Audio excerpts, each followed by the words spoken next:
আমি সংসদে দাঁড়াইতে চাইনি। আমার থেকে খারাপ লাগছে সংসদে যারা এতিমের থেকে মাইরা সংসদে দাঁড়াইতে পারে, একটা রিক্সারা কি জন্য দাঁড়াইতে পারবে?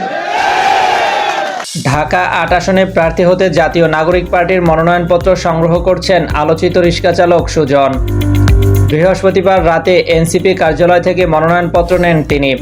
এ সময় তার সঙ্গে উপস্থিত ছিলেন এনসিপির শীর্ষ নেতারা। সুজন দেশের রাজনৈতিক মহলে পরিচিতি পান জুলাই বিপ্লবের সময় আন্দোলনরত শিক্ষার্থীদের স্যালুট দিয়ে। সেই জনপ্রিয়তা ও মানুষের ভালোবাসা থেকে সুজন আশাবাদী যে নির্বাচনে তিনি সফল হবেন। এই আসনে বিএনপির মনোনয়ন পেয়েছেন স্থায়ী কমিটির সদস্য মির্জা আব্বাস। জামাতের প্রার্থী হলেন অ্যাডভোকেট হেলাল উদ্দিন।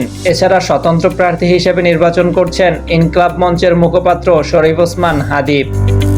৮ আসন সবসময় রাজনৈতিকভাবে গুরুত্বপূর্ণ এবং এবার নির্বাচনী প্রতিদ্বন্দ্বিতা হবে চরম উত্তেজনাপূর্ণ। নতুন কোনো আপডেট এলে আমরা আপনাদের জানাবো। সাথেই থাকুন। Mahadi Hasan, desk report, MT Times.